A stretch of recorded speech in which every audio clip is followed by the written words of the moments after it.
सभी प्रकार के कंपटीशन एग्जाम की तैयारी के लिए हमारे यूट्यूब चैनल को सब्सक्राइब करें और बेल आइकन ज़रूर दबाएं।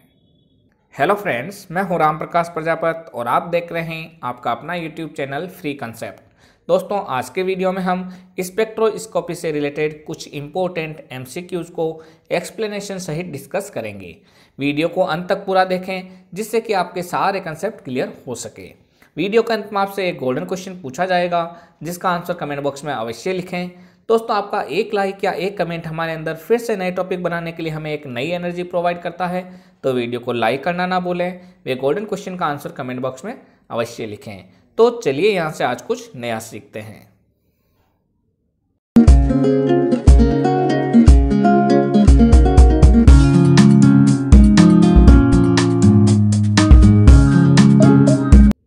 The first question of today's topic is highly energetic electromagnetic radiation is। इनमें से कौन सी इलेक्ट्रोमैग्नेटिक रेडिएशंस की सबसे ज़्यादा एनर्जी होती है? Option A gamma rays, option B radio waves, option C UV rays and option D microwaves. तो friends, इसका आंसर क्या होगा? The right answer is option A यानी कि गामा रेज। फ्रेंड्स, अगर हम इलेक्ट्रोमैग्नेटिक रेडिएशन का स्पेक्ट्रम देखें तो कुछ इस तरीके से रहता है। यानी सबसे पहले आती है आपकी गामा या फिर कॉस्मिक रेज, उसके बाद में एक्स रेज, फिर आती है आपकी अल्ट्रावायलेट रेज, फिर visible rays and then infrared rays, microwaves and radio waves. Friends, ये इनका एक प्रकार का वेवलेंथ का बढ़ता हुआ क्रम है। यानी सबसे कम वेवलेंथ होगी आपकी गामा रेज की और सबसे ज़्यादा वेवलेंथ होगी आपकी रेडियो वेव्स की। फ्रेंड्स, हमें मालूम है कि जो एनर्जी होती है वो होती है आपकी Hc/λ, यानी जिसकी वेवलेंथ कम होगी उसकी एनर्जी ज़्यादा होगी। तो इसका मतलब ये हुआ कि हायर वेवलेंथ रेडिएशन की एनर्जी कम होगी, यानी रेडियो वेव्स की एनर्जी कम होगी और गामा रेज या फिर कॉस्मिक रेज की हाईएस्ट एनर्जी होगी। इसी तरीके से हम फ्रीक्वेंसी की बात करें फ्रेंड्स, तो फ्रीक्वेंसी का क्रम इस तरीके से रहेगा। यानी सबसे कम फ्रीक्वेंसी होगी रेडियो वेव्स की और सबसे हाईएस्ट फ्रीक्वेंसी होगी गामा रेज की।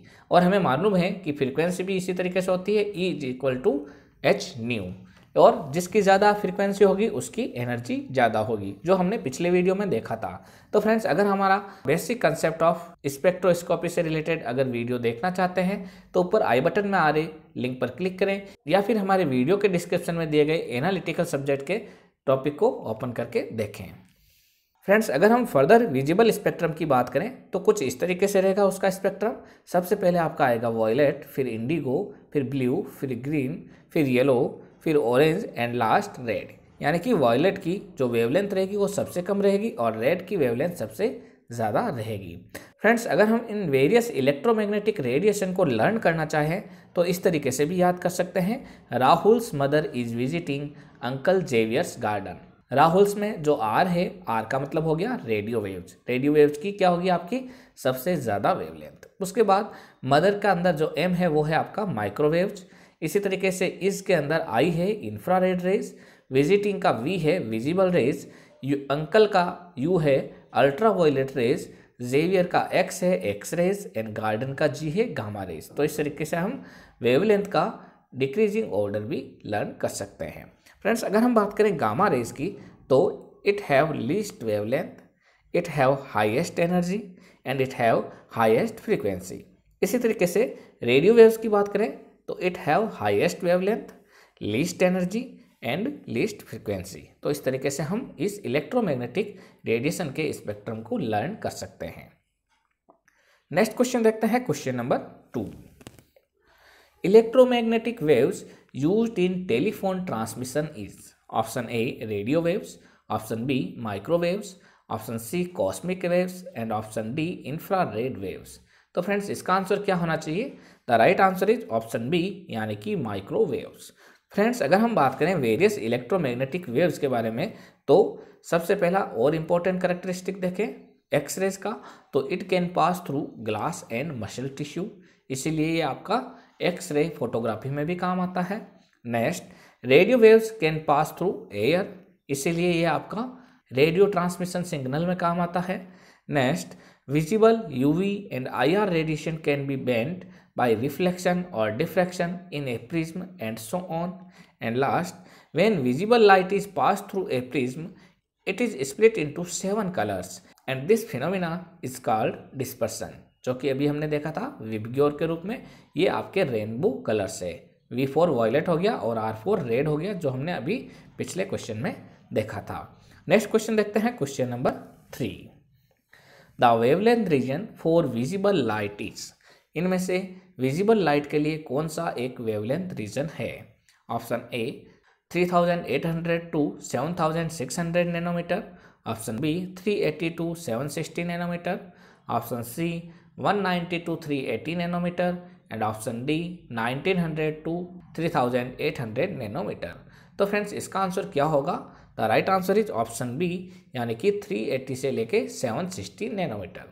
फ्रेंड्स अगर हम बात करें विजिबल लाइट वेवलेंथ रीजन की, तो ये होती है आपकी 380 से लेके 760 नैनोमीटर, या फिर हम इसको ये भी कह सकते हैं 3800 एंगस्ट्रम टू 7600 एंगस्ट्रम। यानी अगर एंगस्ट्रम में बात करेंगे तो आपका 3800 से 7600 आ जाएगा।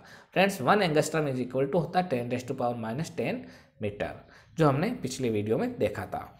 नेक्स्ट इसी तरीके से यूवी रेज वेवलेंथ रीजन रहेगा आपका 190 से लेके 380 नैनोमीटर, यानी 1900 से लेके 3800 एंगस्ट्रम। इसी तरीके से फ्रेंड्स हम बात करें इंफ्रारेड रीजन की, तो इसको फर्दर 3 पार्ट्स में डिवाइड किया गया है।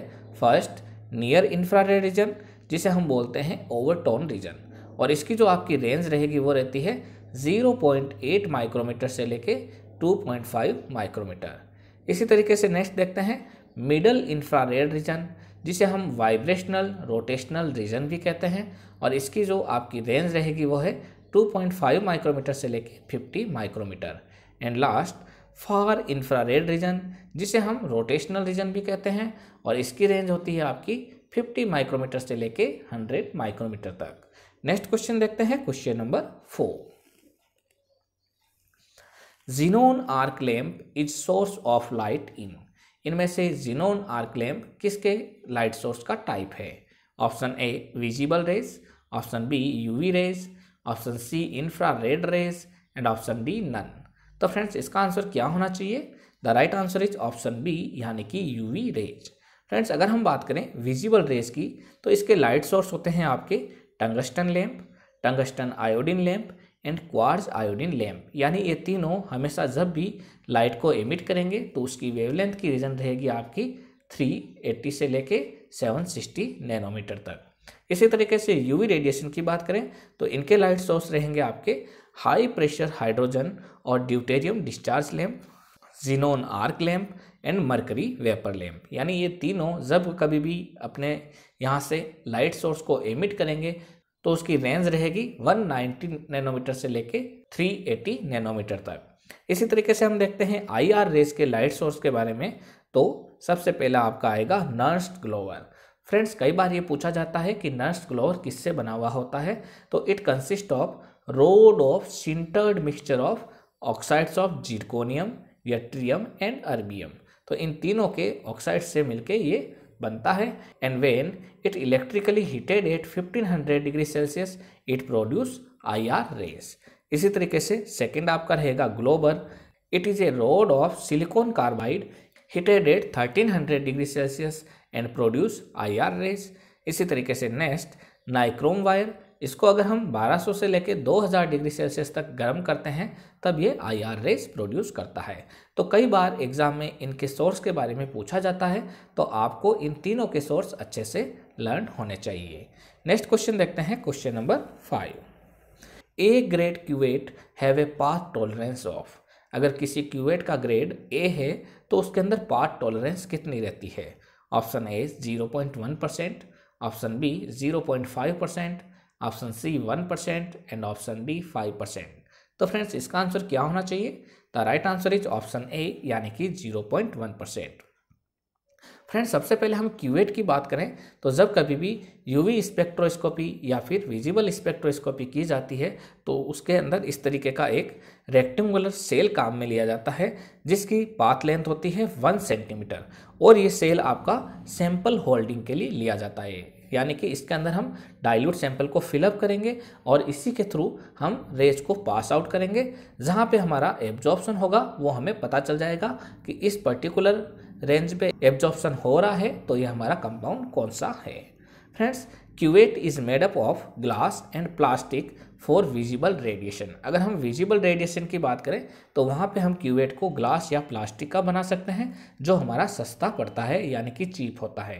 फ्रेंड्स, इसी तरीके से अगर हम यूवी स्पेक्ट्रोस्कोपी कर रहे हैं तो यूवी रीजन के लिए हमें जो क्यूवेट बनाना होगा वो हमेशा बनाएंगे हम सिलिका या क्वार्ट्ज का। Because glass can not be use since it absorb strongly in the UV region. ये खुद अपनी एक पर्टिकुलर वेवलेंथ को एब्जॉर्ब करता है ग्लास, जो कि यूवी रीजन के अंदर रहती है। तो वहाँ पे हम सैंपल को अगर ग्लास वाले क्यूवेट में फिलअप करेंगे तो हमारा जो रिजल्ट आएगा वो प्रॉपर नहीं आएगा। तो जब कभी भी हम यूवी रेडिएशन से यूवी स्पेक्ट्रोस्कोपी करते हैं तो वहाँ पे क्यूवेट को ग्लास का नहीं लेते हैं, वहाँ हम क्यूवेट को सिलिका या क्वार्ट्ज का ही लेते हैं। फ्रेंड्स, इसी तरीके से the cuvette must be properly stored and their optical surface should never be handled. जो हमारे यहाँ सामने फ्रंट में जो इसकी ऑप्टिकल सरफेस दिख रही है वहाँ से हमें इसको नहीं पकड़ना है, इसको अपने हाथ के अंगूठे और अंगुली के द्वारा साइड सरफेस को पकड़ते हुए इसको हाथ में लेना है। यानी जब कभी भी हम इसको हैंडल करेंगे तो ऑप्टिकल सरफेस को टच नहीं करेंगे। फ्रेंड्स, इसी तरीके से द क्यूवेट में cleaned with hot nitric acid. जब कभी भी हम इसको क्लीन करते हैं तो हॉट HNO3 से क्लीन कर सकते हैं या फिर हम इसे डिटर्जेंट से भी क्लीन अप कर सकते हैं। And during spectroscopy usually samples are scanned in dilute solution. कभी भी हम उसको कंसनट्रेट फॉर्म में यूज में नहीं लेंगे, उनको डाइल्यूट करके ही उनका स्कैनिंग करेंगे। तो फ्रेंड्स, अब वक्त आ गया है आज के गोल्डन क्वेश्चन का। And the golden question of this video is a group whose presence brings about a shift of the absorption band towards the red end of spectrum is called. Option A chromophore, option B oxochrome, option C hyperchrome and option D hypsochrome. तो friends, इसका answer comment box में अवश्य लिखें। अगर आपने हमारा channel अभी तक सब्सक्राइब नहीं किया है तो जल्दी से सब्सक्राइब करें तथा साथ ही साथ बेल आइकन दबा दें, जिससे आने वाले सभी वीडियोज आपको सही समय पर मिलते रहें। मैं राम प्रकाश प्रजापति आपसे फिर मुलाकात करूंगा एक नई वीडियो में एक नई टॉपिक के साथ। तब तक के लिए best of luck for exam and thanks.